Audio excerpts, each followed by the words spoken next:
ಕಮಲ ಅರಳಿಸಲು ತಯಾರಾಗಿ ನಿಂತ ಹುಕ್ಕೇರಿ ಜನತೆಗೆ ಹೃದಯ ಸ್ಪರ್ಶಿ ಧನ್ಯವಾದಗಳು ತಿಳಿಸಲಾಯಿತು. ಚಿಕ್ಕೋಡಿ ಲೋಕಸಭಾ ಚುನಾವಣೆ ಹಿನ್ನೆಲೆಯಲ್ಲಿ ಸಂಕೇಶ್ವರ ಪಟ್ಟಣದಲ್ಲಿ ಭಾರತೀಯ ಜನತಾ ಪಾರ್ಟಿ ಹುಕ್ಕೇರಿ ಮಂಡಳ ವತಿಯಿಂದ ಹಮ್ಮಿಕೊಂಡಿದ್ದ ಮಾಜಿ ಕೇಂದ್ರ ಸಚಿವರು ಹಾಗೂ ವಿಜಯಪುರ ಶಾಸಕರಾದ ಬಸನಗೌಡ ಪಾಟೀಲ್ ಯತ್ನಾಳ್ ಅವರ ಅಧ್ಯಕ್ಷತೆಯಲ್ಲಿ ನಡೆದ ಕಾರ್ಯಕರ್ತರ ಸಮಾವೇಶದಲ್ಲಿ ಚಿಕ್ಕೋಡಿ ಲೋಕಸಭೆ ಸಂಸದರಾದ ಮಾನ್ಯ ಅಣ್ಣಾ ಸಾಹೇಬ ಜೊಲ್ಲೆ ಅವರು ಭಾಗವಹಿಸಿ ಕಾರ್ಯಕರ್ತರನ್ನು ಉದ್ದೇಶಿಸಿ ಮಾತನಾಡಿದರು. ವಿಶ್ವ ಮೆಚ್ಚಿದ ನಾಯಕ ಶ್ರೀ ನರೇಂದ್ರ ಮೋದಿಜಿ ಅವರ ಕೈಯನ್ನು ಬಲಪಡಿಸುವುದರೊಂದಿಗೆ ಚಿಕ್ಕೋಡಿ ಲೋಕಸಭಾ ಕ್ಷೇತ್ರದ ಸರ್ವಾಂಗೀಣ ಅಭಿವೃದ್ಧಿಗಾಗಿ ನನ್ನನ್ನು ಬೆಂಬಲಿಸಬೇಕು ಎಂದು ಮನವಿ ಮಾಡಿ ದೇಶದ ಹಿತಕ್ಕಾಗಿ ಮತ್ತು ಚಿಕ್ಕೋಡಿ ಕ್ಷೇತ್ರದ ಪ್ರಗತಿಗಾಗಿ ಬಿಜೆಪಿಯೊಂದೇ ಭರವಸೆ ಎಂಬುದನ್ನು ಜನತೆ ಅರ್ಥ ಮಾಡಿಕೊಂಡಿದ್ದು, ಪಕ್ಷದ ಪ್ರತಿಯೊಂದು ಸಭೆ ಕಾರ್ಯಕ್ರಮದಲ್ಲೂ ಜನರು ಅತಿ ಹೆಚ್ಚಿನ ಸಂಖ್ಯೆಯಲ್ಲಿ ಪಾಲ್ಗೊಂಡು ಪಕ್ಷಕ್ಕೆ ಬೆಂಬಲ ಸೂಚಿಸುತ್ತಿರುವುದು ಸಂತಸದ ಸುದ್ದಿ ಮತ್ತು ನಮಗೆ ಶ್ರೀರಕ್ಷೆ ಕೂಡ ಹೌದು. ಜಿಲ್ಲೆಯ ಅಧ್ಯಕ್ಷರಾದ ಸತೀಶ್ ಅಪ್ಪಾಜಿಗಳು ಅವರೇ ಹಾಗೂ ಮಾಜಿ ಶಾಸಕರಾದ ಬಾಳಾಸಾಹೇಬ್ ವಡಾರ್ ಅವರೇ, ಸದನ ಮಂಡಳದ ಪ್ರಭಾರಿಯಾದ ಮಹೇಶ್ ಬಾದಿ ಅವರೇ ಹಾಗೂ ಮಂಡಳ ಅಧ್ಯಕ್ಷರಾದ ರಾಜನ್ ಅವರೇ, ಮಹಿಳಾ ಮೋರ್ಚಾ ಅಧ್ಯಕ್ಷರಾದ ಸೌಭಾಗ್ಯದೇವಿ ಸಾಬುವಿ ಅಸದ್ಪುರ್ ಅವರೇ ಹಾಗೂ ವೀರೇಶ್ವರ ಸಂಸ್ಥೆ ಅಧ್ಯಕ್ಷ ಜಯರಾಜ್ ಜಾಧವ್ ಅವರೇ, ಹರ್ಷಿತ್ ಸಾಗರ ಕಾರ್ಖಾನೆಯ ನಿರ್ದೇಶಕರಾದ ಹಿರಿಯ ನ್ಯಾಯವಾದಿಗಳಾದ ರಾಮಚಂದ್ರ ಪಾಟೀಲ್ ಅವರೇ ಹಾಗೂ ಸದನ ಪುರಸಭೆ ವೆಂಕಟಪುರ ಅಧ್ಯಕ್ಷರಾದ ಅಭಿಜಿತ್ ಪಾಟೀಲ್ ಅವರೇ, ಇನ್ನುಳಿದ ಪ್ರಚಾರ ಪ್ರಾರಂಭ ಆಗಿ ಟಿಕೆಟ್ ಡಿಕ್ಲೇರ್ ಆದ ನಂತರ 50 ದಿವಸ ಆಯ್ತು. ಇವತ್ತಿಗೆ ಬರೇ ಒಂದು ವಾರ ಮಾತ್ರ ಉಳಿದದ. ಈಗಾಗಲೇ ಬಿಜಾಪುರದಿಂದ ಯತ್ನಾಳ್ ಪಾಟೀಲ್ ಅವರು ನಮ್ಮಲ್ಲಿ ಚಿಕ್ಕೋಡಿ ಲೋಕಸಭಾ ಒಂದು 7ನೇ ಸಭೆಯನ್ನು ಮಾಡ್ತಾ ಇದ್ದಾರೆ. ಒಂದು ಅಭೂತಪೂರ್ವ ಬೆಂಬಲವನ್ನು ನಾವು ಕಲ್ಪಿಸಿಕೊಟ್ಟಿದ್ದ ಅವರಿಗೆ ನಾನು ಮತ್ತೊಮ್ಮೆ ಅಭಿನಂದನೆಗಳನ್ನು ನಿನ್ನೆ ಸಂಕೇಶ್ವರದಲ್ಲಿ ಮತ್ತು ರಾಯಬಾಗ್ ಕ್ಷೇತ್ರ ರಾಯಬಾಗದಲ್ಲಿ 2 ಸಭೆಗಳು ಕೂಡ ಬಹಳಷ್ಟು ಒಂದು ಜನಸಾಗರದಲ್ಲಿ ನಡೆಯುವುದು. ಇವತ್ತು ಮುಂಜಾನೆ ಎದ್ದ ಕಾರಣ ಬಿಸಿಲೆದ್ದ ಕಾರಣ ಹಾಲ್ನಲ್ಲಿ ಕಾಗವಾಡ ಬಸ್ ಕ್ಷೇತ್ರದ ಶಿರುಗುಪ್ಪೆಯಲ್ಲಿ ಮತ್ತು ಇವತ್ತು ಚಿಕ್ಕೋಡಿ ಬಸ್ ಕ್ಷೇತ್ರದ ಯಕ್ಷಮಾದ ಒಂದು 2-3 ಜಡ್ಪಿ ಮುಖಾಂತರ ಈಗಾಗಲೇ ತಮಗೆ ತಿಳಿದ ಪ್ರಕಾರ ಈ ಏನು ಪ್ರಚಾರ ಮಾಡಬೇಕು ಅನ್ನೋದು ನೀವು ವಿಚಾರ ಮಾಡ್ತಿರ್ಬೋದು. ಆದ್ರೆ ಈಗಾಗಲೇ ಪ್ರಚಾರ ಮಾಡ್ತಾ ಇದೆ. ಇವತ್ತು 75 ವರ್ಷದ ಸ್ವತಂತ್ರ ಭಾರತದಲ್ಲಿ ನಮ್ಮ 10 ವರ್ಷದಲ್ಲಿ ಮೋದಿಜಿಯವರು ಮಾಡಿದಂತ ಕಾರ್ಯಗಳು ಯಾವುದೇ ಒಂದು ವಿಭಾಗದಲ್ಲಿ ಯಾವುದೋ ಒಂದು ಟ್ರೇಡ್ ನಲ್ಲಿ ಯಾವುದೋ ಒಂದು ಕೆಲಸ ಬಿಟ್ಟಿಲ್ಲ, ಎಲ್ಲದರಲ್ಲಿ ಕೂಡ ಮಾಡಿ ಈಗಾಗಲೇ ಡಿಜಿಟಲ್ ಇಂಡಿಯಾ ಇರ್ಬೋದು, ಇನ್ಫ್ರಾಸ್ಟ್ರಕ್ಚರ್ ದಲ್ಲಿ ಇರ್ಬೋದು, IT ದಲ್ಲಿ ಇರ್ಬೋದು, ಎಜುಕೇಶನ್ ದಲ್ಲಿ ಇರ್ಬೋದು, ಹೆಲ್ತ್ ದಲ್ಲಿ ಇರ್ಬೋದು, ಯಾವ್ದು ಹೇಳ್ತಾರೆ ಎಲ್ಲರೂ ಕೂಡ ದೇಶದಲ್ಲಿ ಯಾವುದಕ್ಕೂ ಭಾರತ ದೇಶ ಕಮ್ಮಿ ಇಲ್ಲ ಅನ್ನೋ ಕೆಲಸ ಕಾರ್ಯಗಳನ್ನು ಕೂಡ ಮಾಡಿದ್ದಾರೆ. ಒಂದು ವ್ಯತ್ಯಾಸ ಇದೆ. ಮೋದಿ ಅವರ ಗ್ಯಾರಂಟಿ ಇದು ಶಾಶ್ವತ ಗ್ಯಾರಂಟಿ, ಪರ್ಮನೆಂಟ್ ಗ್ಯಾರಂಟಿ. ಆದ್ರ ರಾಜ್ಯ ಸರ್ಕಾರದವ್ರು ಯಾವ ಪ್ರಕಾರ ನಮ್ಗೆ ಗ್ಯಾರಂಟಿ ಕೊಟ್ಟಿದ್ದಾರೆ ಅಂದ್ರೆ ಬಹುತೇಕ ಗ್ಯಾರಂಟಿ ತಗೊಂಡವ್ರು ಕೂಡ ಇವತ್ತು ಅರ್ಥ ಆಗ್ತದೆ. ಯಾಕಂದ್ರೆ ಒಂದು ಕಿಶೆದಾಗ ಇದ್ದಾಗ ಒಂದು ಕಿಶೆದಾಗ ಕೊಡುವಂತ ಯೋಜನೆ ಅದು.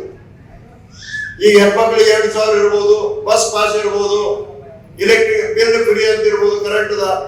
ಆದ್ರೆ ಕರೆಂಟ್ ಬಿಲ್ ಫ್ರೀ ಅಂದ್ರೆ ಈಗಾಗಲೇ ಉಳಿದವರು ಎಲ್ಲರಿಗೆ ಕರೆಂಟ್ ಬಿಲ್ಗಳನ್ನು ಹೆಚ್ಚು ಮಾಡಿದಾರ. ಅದು 200 ಯೂನಿಟ್ ಕೊಡ್ತೇನೆ ಅಂತ 200 ಯೂನಿಟ್ ಕೊಡ್ಲಿಲ್ಲ. ರೇಷನ್ ಕೊಡ್ತೇನೆ ಅಂದ್ರು 10 ಕಿಲೋ ಕೊಡ್ಲಿಲ್ಲ, 5 ಕಿಲೋ ಕೊಡ್ತಾ ಇದ್ದಾರೆ. ಈಗಾಗಲೇ ಮೋದಿ ಅವರ ರೇಷನ್ ಫ್ರೀ ಇಡೀ ದೇಶದ 10 ಕಿಲೋ ಹಾಕ್ಯಾರ, ಅವ್ರು ಈಗಾಗಲೇ ಕೊಡ್ತಾ ಇದ್ದಾರೆ. ಸುಮಾರು ಕೋವಿಡ್ ಯಾವಾಗ ಪ್ರಾರಂಭ ಆಗಿದೆ ಅವಾಗಿನಿಂದ ಇನ್ನೂವರೆಗೆ ಕೊಡ್ತಾ ಇದ್ದಾರೆ. ಅದ ಪ್ರಕಾರ ಇವತ್ತು ಯಾವ್ದಾವ್ದು ಬಿಲ್ ಹೆಚ್ಚು ಮಾಡಿದಾರ ನಿಮಗೂ ಕೂಡ ಗೊತ್ತಿದ್ದ ವಿಷಯ ಅದು.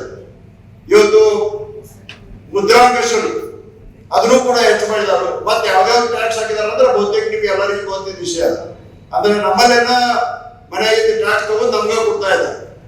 ಆದ್ರ ಮತ್ತೆ ಯಾವ್ಯಾವ ಬಂದ್ ಕೂಡ ಮಾಡಿದಾರ ಅಂದ್ರೆ ನಾವು 6,000 ಕಿಸಾನ್ ಸನ್ಮಾನ್ ಯೋಜನೆ ಅಂತ ತಿಳ್ಕೊಂಡು ಅದಕ್ಕೆ 4,500 ಜೋಡಿಸಿ 10,000 ಕೊಡ್ತಿದ್ರು. ಆದ್ರೆ ಅವ್ರು ಬಂದ್ ಸೆಕ್ಷನ್ 4,000 ಬಂದ್ ಮಾಡಿದ್ರು. ಅದೇ ಪ್ರಕಾರ ರೈತ ವಿದ್ಯಾನಿಧಿ ಅನ್ನೋದು ಬಂದ್ ಮಾಡಿದ್ರು. SC ST ಕೊಡ್ತಕ್ಕಂಥ ಎಲ್ಲ ಅನುದಾನಗಳು ಬಂದ್ ಮಾಡಿದ್ರು. ಅಂದ್ರೆ ಈ ಪ್ರಕಾರವಾಗಿ ಎಲ್ಲೆಲ್ಲ ತೆಗೆದು ಎಲ್ಲೆಲ್ಲ ಜೋಡಿಸ್ತಾರೋ ನಮ್ಗೆ ಕೊಟ್ಟರೆ ಅನಿಸ್ತದೆ. ಆದ್ರೆ ಎಲ್ಲರಿಗೂ ಕೂಡ ತಿಳಿದ ವಿಷಯ ಇಲ್ಲ. ಜನರು ಕೂಡ ಮಾತಾಡ್ತಾ ಇದ್ದಾರೆ, ಇಲ್ಲಪ್ಪ ಇವ್ರು ನಮ್ಮದವರಪ್ಪ ಒಂದು ಕಡೆ ತಗೊಂಡು ಒಂದು ಕಡೆ ಕೊಡ್ತಾ ಇದ್ದಾರೆ. ಆದ ಕಾರಣ ಮೋದಿ ಅವರ ಗ್ಯಾರಂಟಿ ಏನಂದ್ರೆ ಶಾಶ್ವತ ಒಂದು ಇವತ್ತು ಯಾರೇ ಹೊರೆ ಇದ್ದಲ್ಲ. ಒಂದು ವಾರದೊಳಗ ನಾವು ಚುನಾವಣೆಗೆ ಹೋಗೋದು ಬಹಳ ಮಹತ್ವದ ಘಟನೆ. ಒಂದ್ಸಲ ಇಲ್ಲಿ ಕುಂತವ್ರು ಸಂಕಲ್ಪ ಮಾಡಿದ್ರ ಬಹಳ ದೊಡ್ಡ ಬದಲಾವಣೆಯನ್ನ ಮಾಡಲಿಕ್ಕೆ ಸಾಧ್ಯ ಅದ. ಅದನ್ನ ಚರ್ಚೆ ಮಾಡೋ ಸಲುವಾಗಿ ನಾವೆಲ್ಲ ಇಲ್ಲಿ ಸೇರಿದ್ದೀವಿ. ಲೋಕಸಭಾ ಚುನಾವಣೆ ಅಂತಂದ್ರ ಒಂದು ಪ್ರಜಾಪ್ರಭುತ್ವ ವ್ಯವಸ್ಥೆಯ ಹಬ್ಬ ಅಂತ ಹೇಳಿ ನಾವು ಕರಿತೀವಿ. ಹಬ್ಬದಾಗ ನಾವೆಲ್ಲ ಕೂಡ್ತಿಲ್ಲ. ಊರೊಳಗೆ ಯಾವುದೇ ಹಬ್ಬ ಅಂತಂದ್ರ ಹೆಣ್ಮಕ್ಳು, ಗಂಡ್ಮಕ್ಳು, ಬಡವರು, ಶ್ರೀಮಂತರು, ಯಾವ ಜಾತಿ ಭೇದ ಎಲ್ಲರೂ ಕೂಡ್ತೀವಿ. ಹಂಗ ಪ್ರಜಾಪ್ರಭುತ್ವದ ಹಬ್ಬ ಅಂದ್ರೆ ಈ ಹಬ್ಬಕ್ಕೂ ನಾವೆಲ್ಲರೂ ಕೂಡ್ತೀವಿ. ಯಾವುದೇ ಜಾತಿ ಇಲ್ಲ, ಯಾವುದೇ ಅಂತಸ್ತಿಲ್ಲ, ಹೆಣ್ಮಕ್ಳು ಗಂಡ್ಮಕ್ಳು ಅನ್ನುವಂತ ಬೇರಿಲ್ಲ, ಎಲ್ಲರೂ ನಾವು ಸೇರ್ತೀವಿ. ಹಂಗೆ ಎಲ್ಲರೂ ಇಲ್ಲಿ ಸೇರಿದ್ವಿ. ಆದ್ರೆ ಸೇರಿದಂತ ಸಂದರ್ಭದೊಳಗ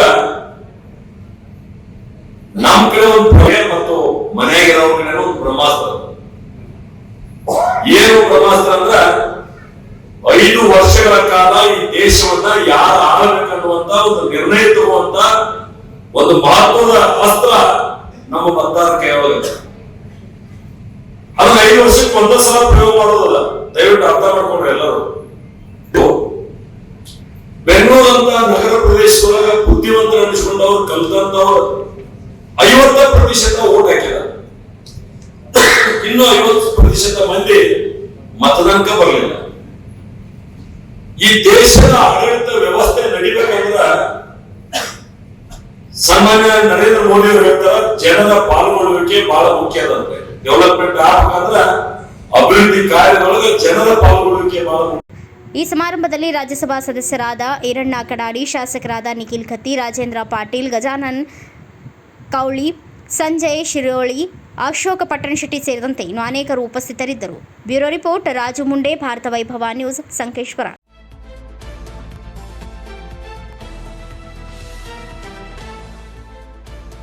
Read, discuss and debate with editor Dr. Yan Prashant Rao.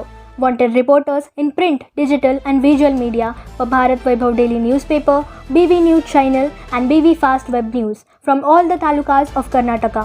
If interested, send your resume to 9482633333. Thanks for watching. Like, comment, share and subscribe to the fast growing channel BV News, Voice of the People.